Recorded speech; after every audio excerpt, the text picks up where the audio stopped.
Good afternoon, early evening. It's been a it's been a good day today, but it's been an interesting week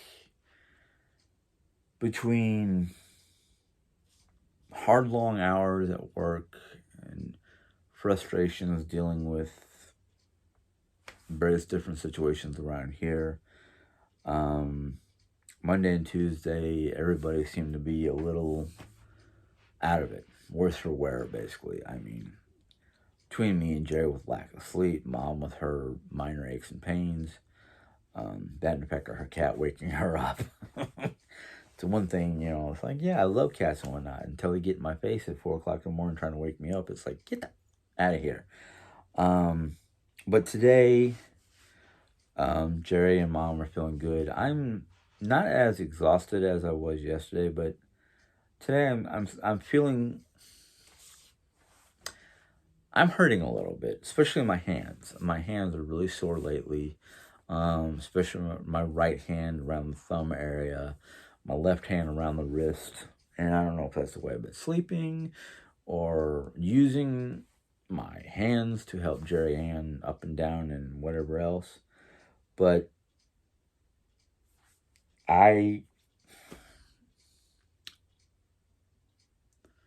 been having other health issues. And I got lucky. I was going to call the doctor and try to move my appointment that's supposed to be happening in July to like sometime during my spring break.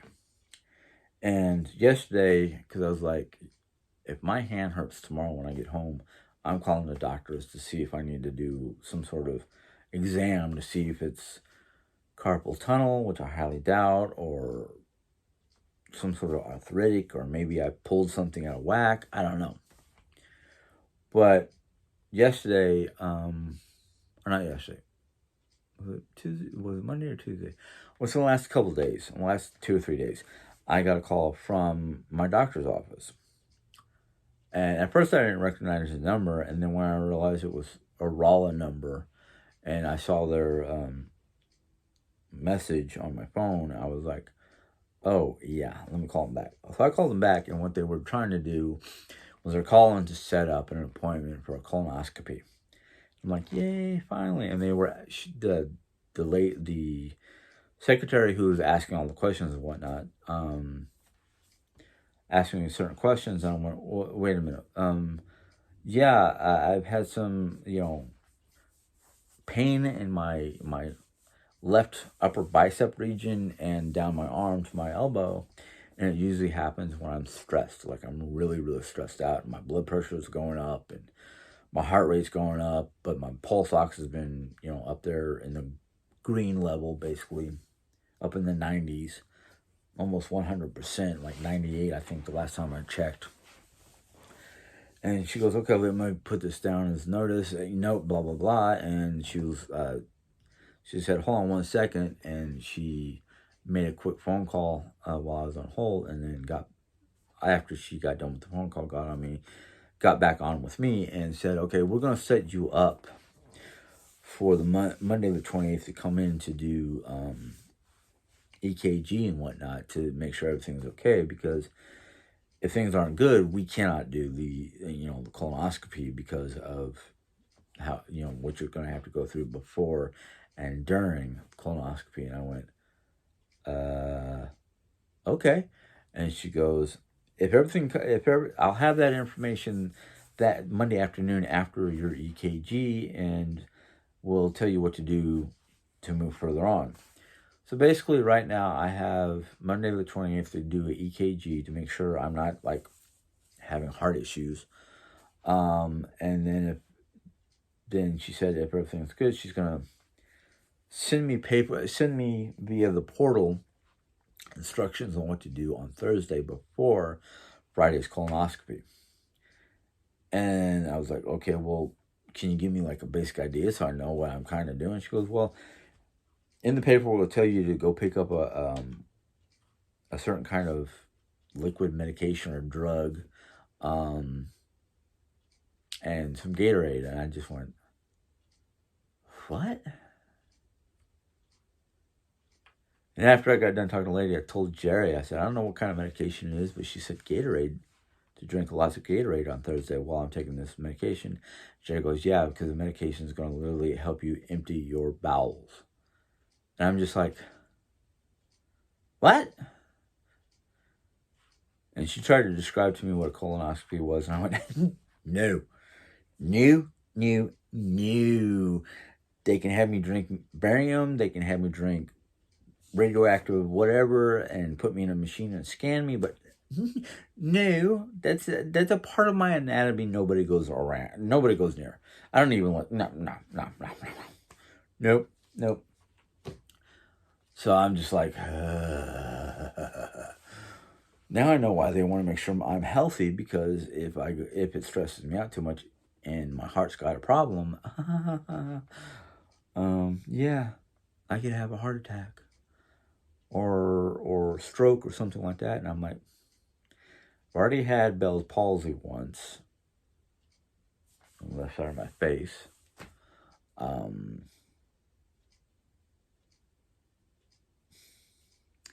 Not really looking forward to it, but it's got it. I guess it's one of the many things that everybody has to do to make sure they're healthy after 50 years of age. Okay, whatever, doc. But yeah, I was like, oh yay. And then I was also talking to her about, like, actually no, I didn't talk to her about it. I talked to Jerry about it. I was telling Jerry how yesterday, after I helped her up, helped her out with getting up, that my left wrist and my right thumb area, if I pull my thumb back too much or push it too far forward, it hurts. And I'm like, oh yay. I don't want any kind of issues because I use my hands a lot for everything. Cooking, cleaning, playing games, my job. But the other thing I'm worried about is if I have an EKG where they find a issue or problem that either causes the colonoscopy to be a no-go, and try to sit down to talk to me about the ways of not being so stressed, I'm going to be like, unless you can get me on some sort of special income and quit my regular job, and that way I won't be stressed out because I'm dealing with work stuff at 6 o'clock in the morning until 8, 9 o'clock at night, when I finally get her to settle down and we can both fall asleep. I can't do that. 16-hour days are rough. I mean, well, not even, 5 to 5, that's 12. So 15 to 16-hour days. Yeah, not easy, especially on me, because I feel it all. I mean, it's like, I go to work, I worry about everybody around me. Come home, I worry about everybody in the house. It's not easy being, me. I mean, I'm sensitive to everything around me. I'm sensitive to everybody's, whatever you want to call it,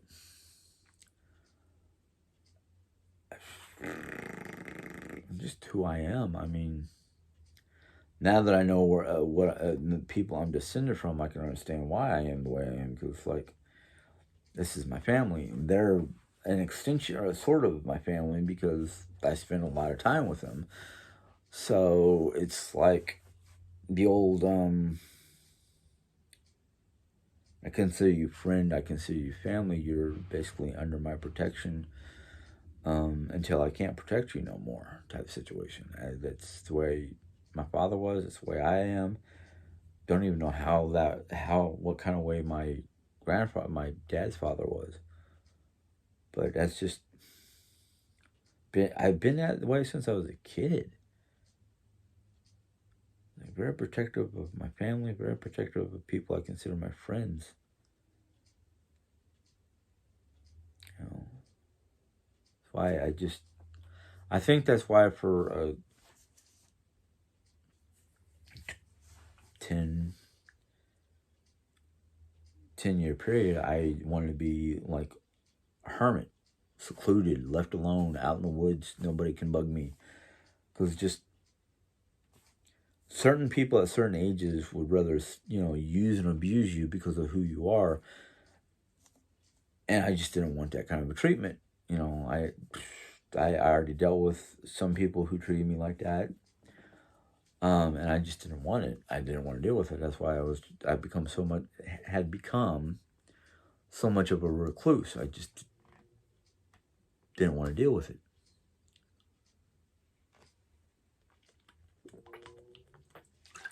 But after getting married with Jerry and coming back to the reality that not everybody wants to abuse you, and you have to just be careful and watch out for those who do. And I started getting this attitude like, well, someone tries to abuse me, they're going to get a what for and probably a boot in the wrong place. Because I wasn't going to deal with it anymore. I mean, there was one time in New York where Jerry Ann and I went to Walmart to do some pre holiday shopping, and we were already halfway going into the parking spot that Jerry wanted to park at, and these people in this vehicle that was coming the wrong direction in the first place, they would have had to do a wide angle turn, got all pissy and whatnot.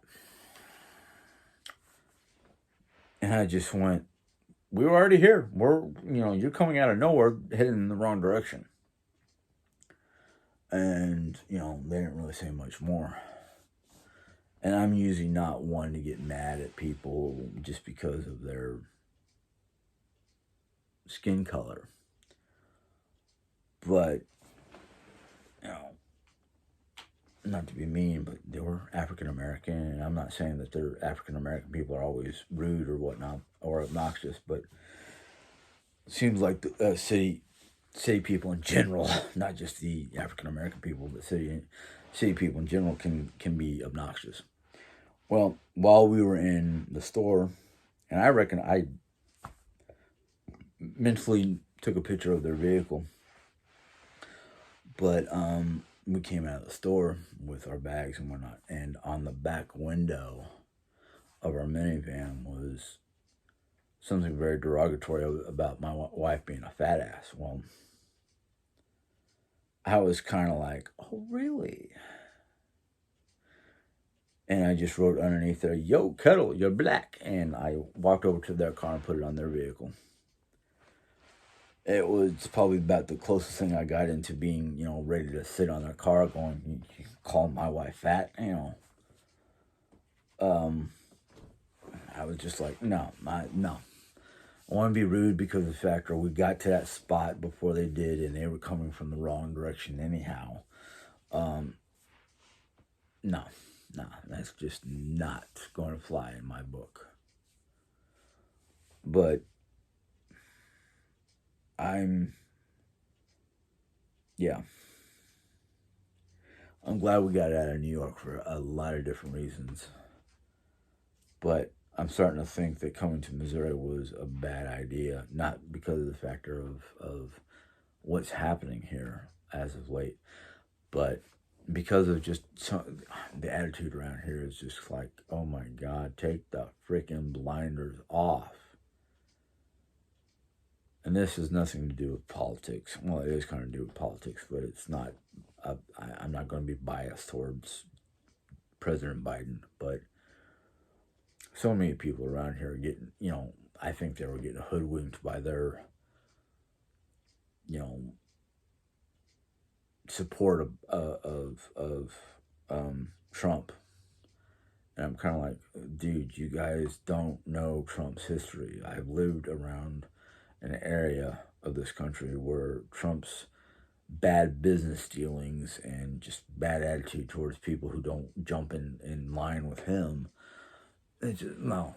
My dislike for Donald Trump runs further before he even became a president. So yeah, maybe I had that bad blood in me because of listening to all the different things that Trump did underhandedly in New Jersey and his dealings with various elements of New York, and I'm just kind of like, no. Before the guy became president, he was I'll be polite, a butthead. But I'm now looking at some of the things that are going on with Biden.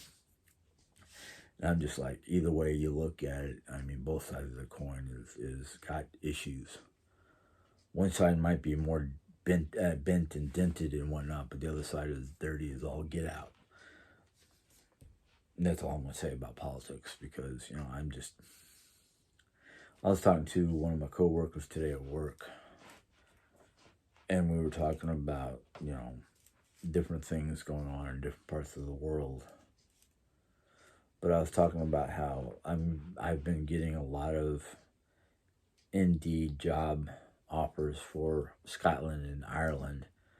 And I keep on thinking, and I told her if it wasn't for the factor of the money and my wife's health, Mom she wouldn't shake her head twice at the offer of moving to Scotland or Ireland.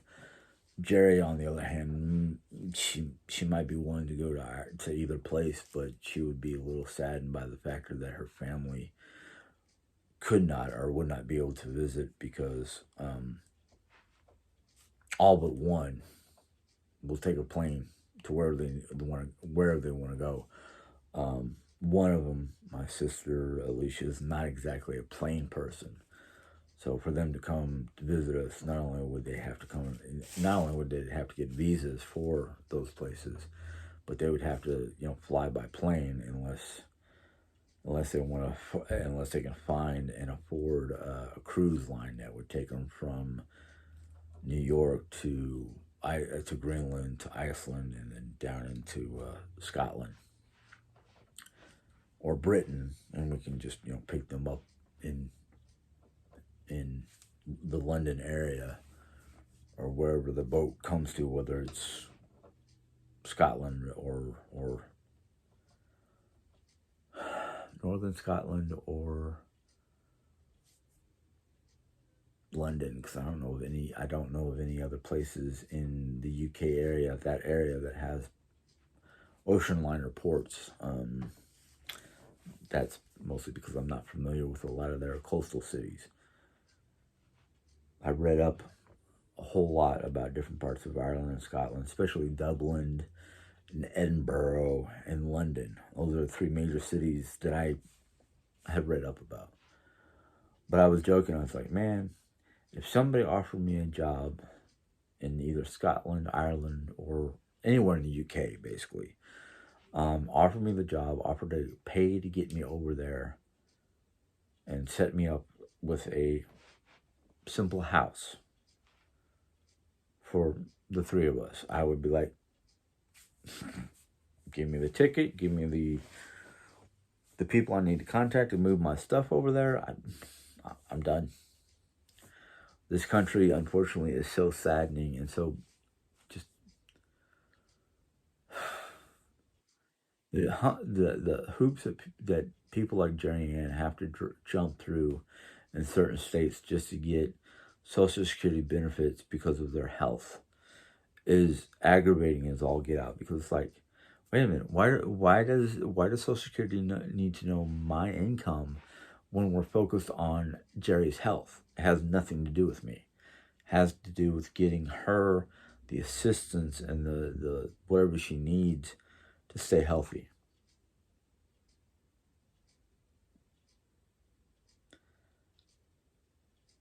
I don't know much about a lot of the different countries' systems, but what I do remember is if you've got a serious health issue like cancer,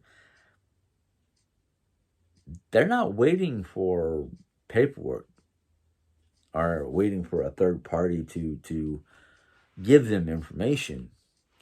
I mean, if you got basic information and a doctor's phone number for them to call, that's all it takes from what I remember, or from what little I know. It's like, oh, you've got cancer. Okay, we're gonna need a doctor to verify. That's it. I've got documentation and papers and all that kind of stuff to verify her health issues. So it's kind of like really, we like photocopied and sent to the Social Security office everything that we have, and even the paperwork that says stage 4 cancer. And it's like, what else do you need to clarify the situation? But it seems like just because I've got a job making X amount of dollars a month, plus whatever we get from YouTube, is too much money. And I'm like, I don't care about the freaking money. I ain't worried about Social Security money. I'm just wanting Social Security, or whomever that is sponsored by the United States of America, to send somebody to watch to look in on my wife while I'm at work, from 10 o'clock in the morning to 2 o'clock. Jerry will be by herself, from the time I leave the house to about 10, 11 o'clock, she's sleeping most days. And I'm usually home anywhere in between 2 and 2:30, unless there's something that's going on that I have to be there longer. I just want somebody to be able to come in, check her vitals, make sure she's getting food that she can eat. I don't need somebody to be a babysitter. She don't need a babysitter. She just needs a medical professional to come in, make sure her vitals are okay, make sure she's got, some sort of protein shake or something healthy to eat besides protein shakes, and maybe redress her wound care. Maybe help her get out of the bed to take a midday shower. It's not like we're looking for somebody to be here 24/7. We're just looking for somebody to come in during the daytime while I'm working Monday through Friday to do basic health, well care check. That's it. I don't care about Social Security money. We make enough money to pay our bills. We don't need a lot of extra. If we need any extra, it's just because of the fact we have a medical bill that we didn't think we were going to have to take care of, because our insurance usually takes care of most of our bills. And usually if we have a copay when we go see the doctor, they tell us right there and then, and we pay for it. That's it. The only outstanding medical bills we have is because when she was in St. Louis, insurance didn't tell us that they weren't going to cover an ambulance crew to get her from the hospital to rehab, or something else that happened that we can pay that bill.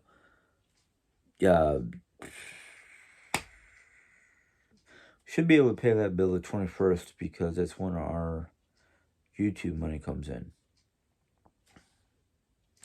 Granted, that's $151 that we weren't expecting, and it's like, okay, where did this come from? It's like, we're not sitting here going, you know what? If SSI gives us X amount of dollars, I don't have to work anymore. And I'm like, if SSI gives us anything, or Social Security gives us anything, I'll be happy to use that money to pay her bills, to pay off the medical bills that she has, so that I don't have some, run-of-the-mill lawyer or not city official, government official going, we've come to collect the money for these bills. Pay up now, or see us in court or something like that. That's all I want to do. I just want to make sure that those two particular bills are dealt with. All my other bills that I have right now, they're cost of living bills. Basically, what are we now doing? $1,400 from our end plus $1,400 from mom's end goes into a house account. That house account pays for our utilities, cable, insurance on the house, the house payments, it's the mortgage payments themselves, and all the food that we eat as a family. Going out, me and Jerry going out, that comes out of our pocket. Our personal bills, which are credit card bills, which we don't have very much anymore. Our car insurance bill, gas for our car, basically anything that's considered personal items, not family items, comes out of, our stuff comes out of our bank, mom's stuff comes out of her bank. We don't have the need for, at least right now, we don't have the need for extra money. Just have a minor need to pay off those medical bills. That's all we want from Social Security, is to pay off the bills that we currently have that are medical, and maybe a little bit extra every month for medical, and then a home health person to come in for 3 to 4 hours, or however time it takes for this medical person to come in, check on Jerry, check her vitals, do wound care, take care of her commode, maybe a sponge bath, or help her get in the shower so she can clean herself up, which she's done pretty good. The only thing she's ever asked me to do when she was in there trying to take her own shower is to just help her lather up, scrub her back, basically. Take a sponge and some soap and just, get her back done. The rest of it she can do herself. And then help her in and out of the shower. That's it.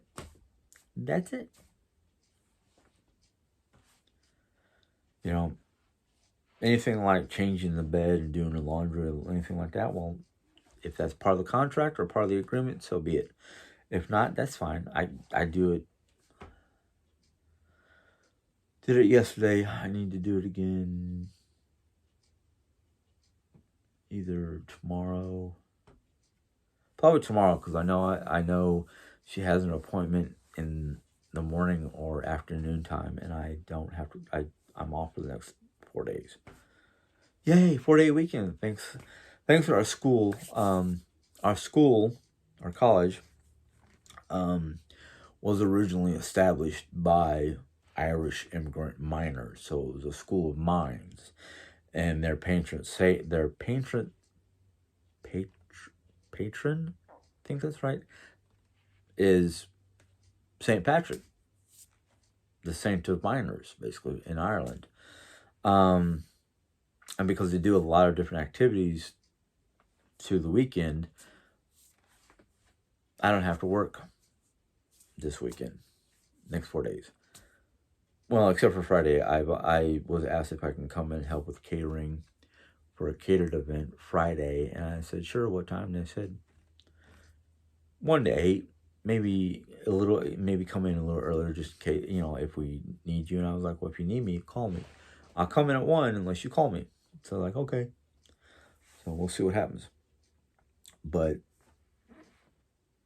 of course, the name of the college has changed over the last 50 or more years, 50, 60 years. First, it was just the, School of Mines, Rolla. Then it became University of Missouri of Rolla. And then its new name, which we go by now, is just S&T, Science and Technology. So I'm like, I have a job for most of the year. It's good money. But I am currently looking for another job for the summertime. Basically, I'm looking for a job for the summertime, maybe a permanent job. In other words, instead of going back to S&T after the summer, I'll stay with it, depending on a lot of different things. But Jerry's like, if we can afford for you to just have a part-time job during the summertime, or just a part-time job in general, And I'm like, well, there's a lot of things that's got to happen. It's either I got to get a job that's paying me buku, over 12, 13, $14. A lot of jobs in the area, that's what they're hiring for. Is I think the lowest job I saw on Indeed.com for this area was $11.50. The highest job that's an overnight warehouse worker for U.S. Foods in Salem was like $23.13. And I went, no, because if it has to do with any heavy lifting or anything like that, no. And truck driving, I don't think so. No.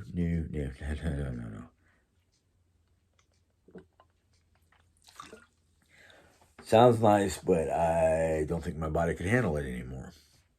If I was still younger, before I had damaged my back and my foot and all that fun stuff, I'd say, yeah, sure, no problem. But between a herniated lower lumbar, my knees are going south on me, my one foot has already had a broken bone, or I should say pulled bone, but still considered a broken bone. My wrists are starting to I don't think I can handle that kind of job. But the deli is starting to look like it's getting pretty close to being open because the building's up, the signs are up.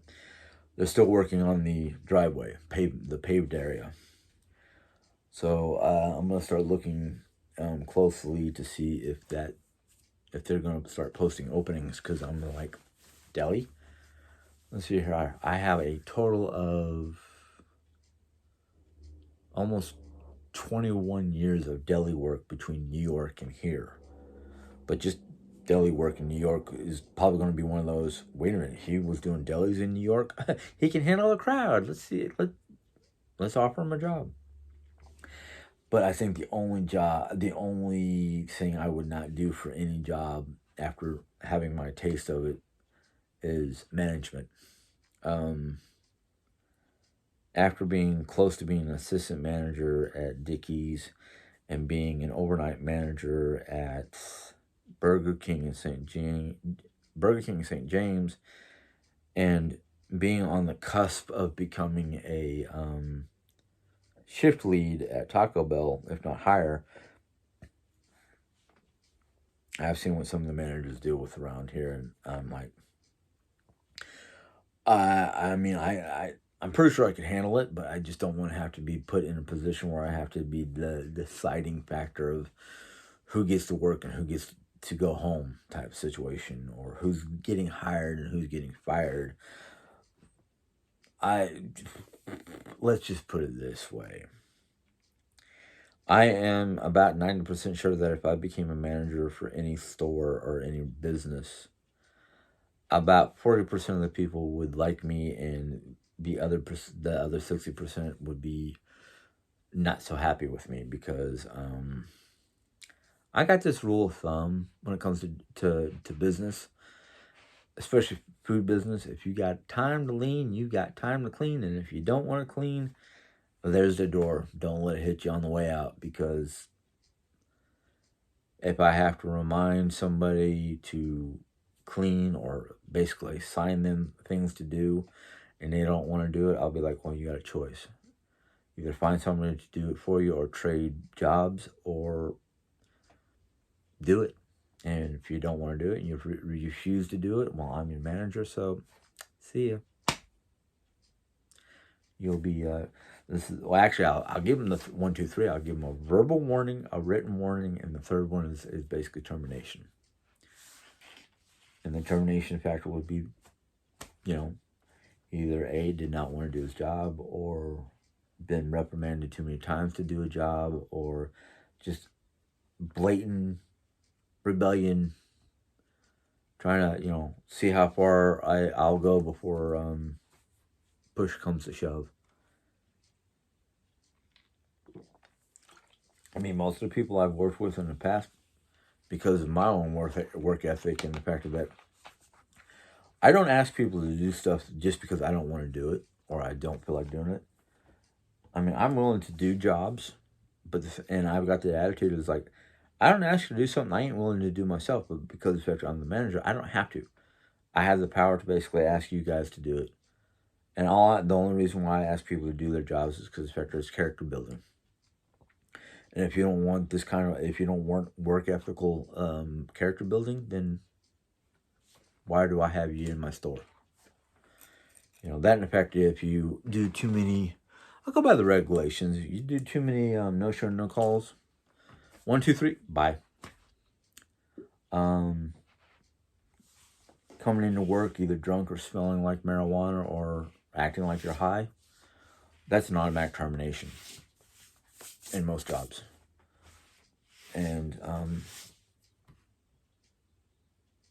I think that's I think that's one of the things that caused me to get fired from Dickies is because I literally talked to the manager and said, "Hey, this kid comes in almost every night smelling like marijuana," and I don't know. For as I know, most places I've ever worked will not allow that shit. And I think he found out and made up a bunch of bull and called them up or called somebody else up in corporation or whatnot. But I don't worry about it. I mean, I keep my nose clean. I come to work if I know I'm not going to be able to come to work, and I like Jerry's appointments and my appointments. I give them a heads up. I'm like, hey, on this day I'm not going to be able to work, or on this day I have to leave by a certain time so I can take my wife to her medical appointments. Of course, when it comes time to where, hopefully whenever we go up to St. Louis, I think it's towards the end of this month or sometime in April. I think it's like April 3rd. I have to find out, put in that paperwork, but I'm hoping when we go to see her doctor and her surgical doctor in St. Louis that they give her the green light to start walking, because her bone scans here in Rolla showed that the cancerous cells in her bones were shrinking and the bones were recalcifying, and that the kidney, the cancer near or around the kidney or on the kidney was also shrinking. I'm hoping when we get to St. Louis and they get these reports and do their own scans and whatnot, because we're going to be there all day basically. I'm hoping they give her the all clear to walk with assistance, which basically means she can get up and walk, but she needs to have a walker to help support her body until she gets strong enough to do it on her own, which is going to be me going, okay, the doctor said you can walk, not run. Of course, I'm pretty sure either Jerry or myself will go, can she drive? Or does she have enough strength in her leg to operate the gas and brake pedal? And if they say yes, she's going to be like, good, because I want to drive home. I've been jonesing to drive for a long time, which will be like, yay. And then we'll go on from there and see what the doctor says, and he'll probably want to go. He'll either want her to come and see him again in 3 months, or keep up with the doctors here in Rolla, because the doctor here in Rolla is basically, as he put it, the quarterback of the whole scenario, because he's the one that did the preliminary examination. He's the one who got the ball rolling for the hospital, the operation on her leg, and that whole 9 yards. And the surgical team is basically people who were more concerned about the surgical aspect of what she had to do. So I'm just a guy standing in the background, making sure she listens to you guys and does what she's supposed to do, and keeping my ears open so I know what I have to do, and then deal with the paperwork. So,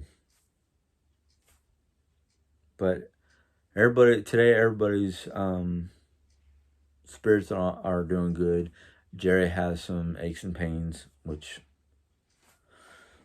yeah, that's part of the healing process, I guess. You're going to go through some aches and pains while your body is readjusting to the changes.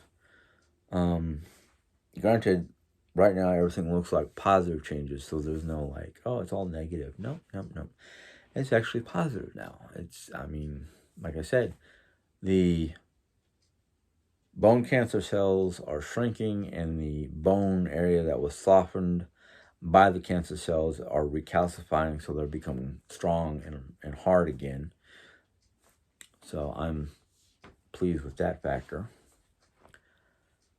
Now it's just I'm still playing it day by day, because the one thing about cancer that I found out about after reading plenty of information is, even though it could look one day like everything's going good and everything's going away, and this is the cancer cells are shrinking and the bone or whatever that was affected by the cancer is getting better, the next time you go in for an examination, it could be, you could be going through pain for a week or so, and then you go in for your next examination, and they go, oh, yeah, it is growing again, or, oh, it changed to a different location, or it's affecting different areas.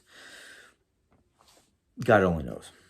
So I play it one day at a time, because, I mean, I can wake up tomorrow, and she could be fine and dandy in the morning time, and then come the evening time, she could be hurting or tired or exhausted or whatever, because, well, especially tomorrow, because she has a doctor's appointment with the immunotherapy people.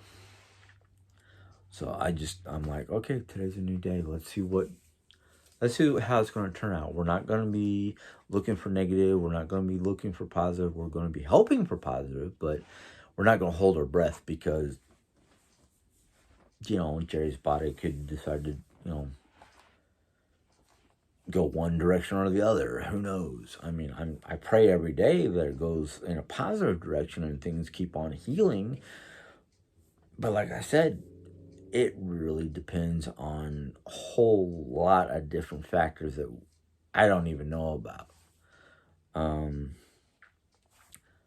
She could be doing good right now, but because of the factor, they're trying to figure out what's causing the surgical wounds to open up and bleed and grow.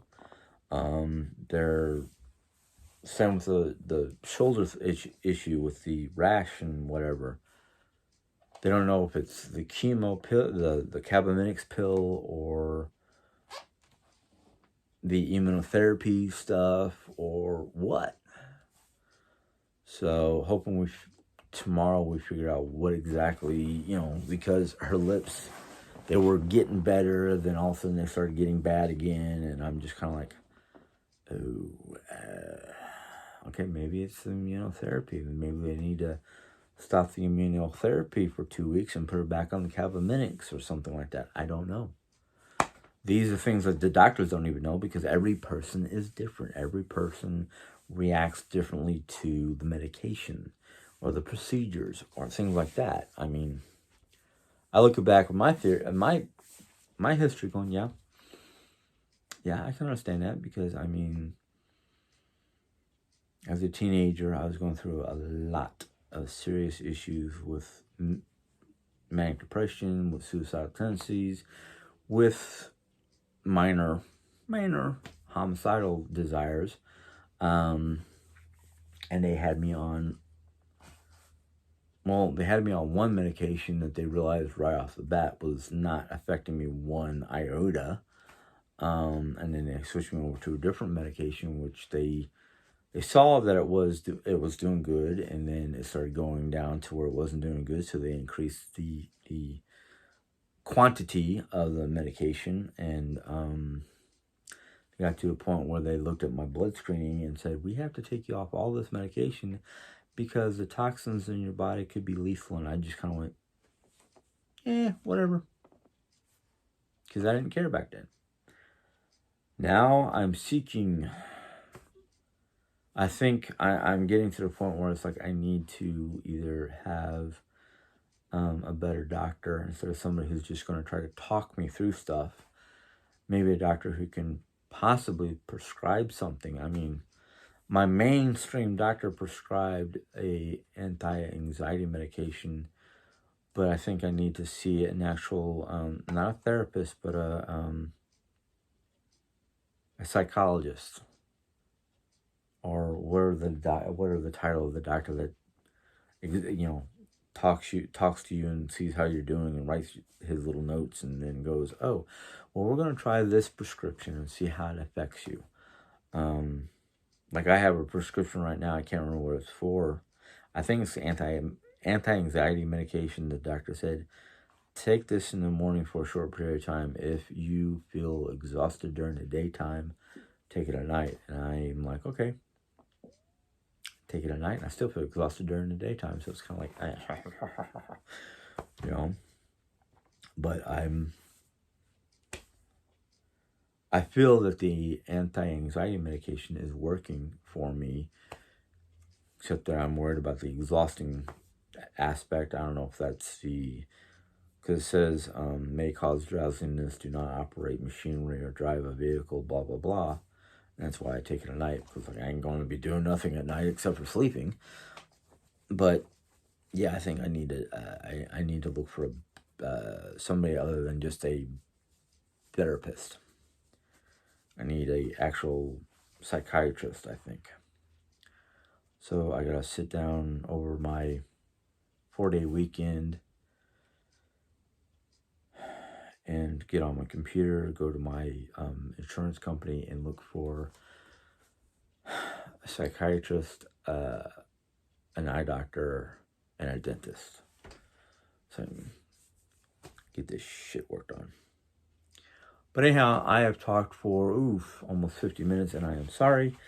Hopefully you guys enjoyed this and understand what I'm saying, because sometimes I just start talking about subjects and just don't realize how long I've been talking. If you have any questions, comments for this particular vlog, go ahead and add them to the box. If you're new to my channel and either enjoyed enjoyed it and maybe want to join because you either have something positive or something useful that I could run with or work with or whatever, that'd be great. But that's that's up to you. But since I have a nice 4-day weekend, I will have plenty of vlogs for the next couple of days. So enjoy your weekend. Enjoy this St. Patrick's Day. I almost said enjoy the 4th of July. I don't know why I'm already jumping to that. But enjoy St. Patrick's Day. Enjoy your weekend. Hopefully you have a nice long weekend like I do. So until tomorrow, talk to you guys then. Bye.